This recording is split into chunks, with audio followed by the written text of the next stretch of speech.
छाजूराम केन global centre college भीराखेरी की online कक्षाओं में आपका स्वागत है। आज हम बात करते हैं कक्षा 11 हिंदी साहित्यिक हिंदी की बात करते हैं। इसमें हम आज प्रकाश डालते हैं काव्य सौंदर्य के तत्व। काव्य सौंदर्य के तत्वों में अलंकारों को हम लेते हैं। तो अलंकार किसे कहते हैं? प्रश्न पहला है कि अलंकार किसे कहते हैं? तो काव्य की शोभा बढ़ाने वाले तत्वों को अलंकार कहा जाता है। जिन तत्वों से काव्य की शोभा बढ़ती है उन्हें हम अलंकार कहते हैं। अलंकार के दो भेद होते हैं, शब्दालंकार और अर्थालंकार। शब्दालंकार और अर्थालंकार। तो हम बात करते हैं शब्दालंकार की। सर्वप्रथम शब्दालंकार की बात करते हैं और शब्दालंकार के भेदों पर प्रकाश डालते हैं। शब्दालंकार में शब्द का विशेष महत्व होता है। अर्थालंकार में अर्थ का विशेष महत्व होता है।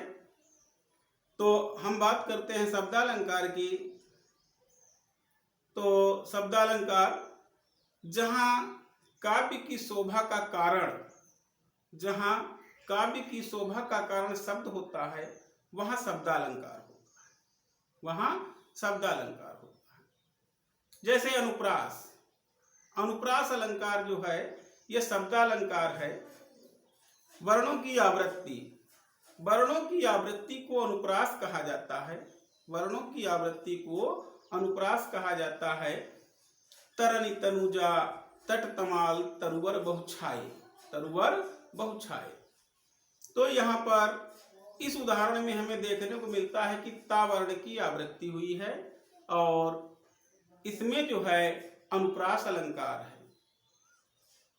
अब हम आगे बात करते हैं अनुप्रास अलंकार में कितने भेद हैं। अनुप्रास अलंकार में 5 भेद हैं।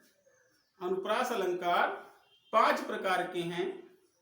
छेकानुप्रास नंबर 1, छेकानुप्रास, वृत्त्यानुप्रास, श्रुत्यानुप्रास, लाटानुप्रास, अंत्यानुप्रास। 5 अलंकार अनुप्रास के हैं। अनुप्रास अलंकार के 5 भेद हैं। छेकानुप्रास, वृत्त्यानुप्रास, श्रुत्यानुप्रास, लाटानुप्रास और अंत्यानुप्रास। तो अनुप्रास में हम छेकानुप्रास की बात करते हैं। नंबर 1, छेकानुप्रास क्या है? जहां एक वर्ण की आवृत्ति एक बार होती है, एक बार और हो जाए, अर्थात एक वर्ण 2 बार आ जाए, वहां छेकानुप्रास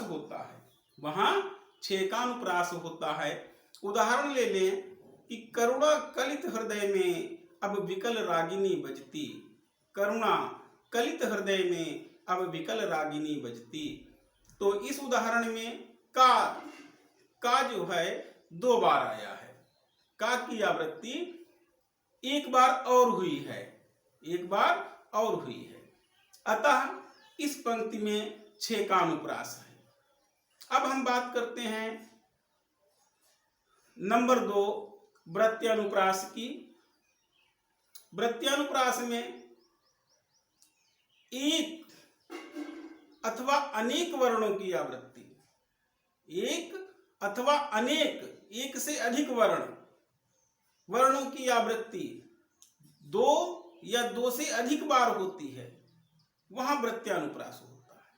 जहां एक अथवा अनेक वर्णों की आवृत्ति, एक से अधिक वर्णों की आवृत्ति 2 या 2 से अधिक बार होती है, वहां वृत्त्यानुप्रास होता है। इसका उदाहरण हम ले लें। चारु चंद्र की चंचल किरणें खेल रही हैं जल थल में। इसमें चारु चंद्र चंचल 3 बार चा आया है और चंचल जल थल 3 बार ला आया है। चा और ला ये एक से अधिक वर्ण हैं और चा ला की आवृत्ति जो है 2 से अधिक बार हुई है, इसलिए इसमें वृत्त्यानुप्रास है। अब हम बात करते हैं नंबर 3 की, श्रुत्यानुप्रास। श्रुत्यानुप्रास, श्रुत्यानुप्रास में क्या है, जैसे कंठ, ताल आदि एक ही स्थान से उच्चरित वर्गों की आवृत्ति, जहां कंठ, ताल आदि एक ही स्थान से उच्चरित, एक ही स्थान से उच्चारण हो, ऐसे वर्णों की आवृत्ति हो, वहां श्रुत्यानुप्रास होता है। जैसे राम कृपा भव निशा सिरानी, जागे पुनि न डसई हम। राम कृपा भव निशा सिरानी, जागे पुनि न डसई हम। तो इस पंक्ति में श, न, ये दंत्य वर्ण है, दंत्य वर्ण है, इनका एक ही जगह से ये उच्चरित हुए हैं। तो इसमें जो है श्रुत्यानुप्रास है। अब हम बात करते हैं लाटानुप्रास की। अनुप्रास का चौथा भेद है लाटानुप्रास। लाटानुप्रास की विशेषता है कि जहां एक ही अर्थ वाले शब्दों की आवृत्ति होती है, जहां एक ही शब्द वाले, एक ही अर्थ वाले शब्दों की आवृत्ति होती है, जहां एक ही अर्थ वाले शब्दों की आवृत्ति होती है, लेकिन अन्वय की भिन्नता से अर्थ बदल जाता है, लेकिन अन्वय की भिन्नता के कारण अर्थ बदल जाता है, वहां लाटानुप्रास होता है। जैसे पूत सपूत तो क्यों धन संचय, पूत कपूत तो क्यों धन संचय। इसमें पूत सपूत और पूत कपूत दोनों का अन्वय के कारण जो है अर्थ बदल गया है, इसलिए यहां पर लाटानुप्रास है। अब हम बात करते हैं अंत्यानुप्रास की। यह अलंकार जो है तुकांत छंदों में होता है। अंत्यानुप्रास तुकांत छंदों में होता है, इसमें राइमिंग होती है, तुकांत होता है, अंत में तुक होता है। जहां कविता कोई हो या पद हो, उसके अंतिम चरण में समान वर्ण आने से तुक मिल जाती है, तुकांत मिल जाता है, वहां अंत्यानुप्रास होता है। जैसे बतरस लालच लाल की मुरली धरी लुकाए, सौह करे भौहन हसय, देन कहे नट जाए। तो इसमें ऊपर आया है लुकाई और नीचे जाई, अर्थात दोनों में तुकांत आई मिलता है। दोनों पंक्तियों के अंत में आई आई है, आई की आवृत्ति से यहां पर अंत्यानुप्रास है, अंत्यानुप्रास है। अब हम बात करते हैं नंबर 2 शब्दालंकार की। इसमें है यमक अलंकार। यमक अलंकार जब कोई शब्द या शब्दांश, जब कोई शब्द या शब्द का अंश अनेक बार आता है, रिपीट होता है, और प्रत्येक बार उसका अर्थ अलग हो जाता है, अर्थ भिन्न होता है, तो यमक अलंकार होता है। जैसे कनक कनक ते 100 गुनी, मादकता अधिकाय, वा खाए बौराए जग, या पाए बौराए।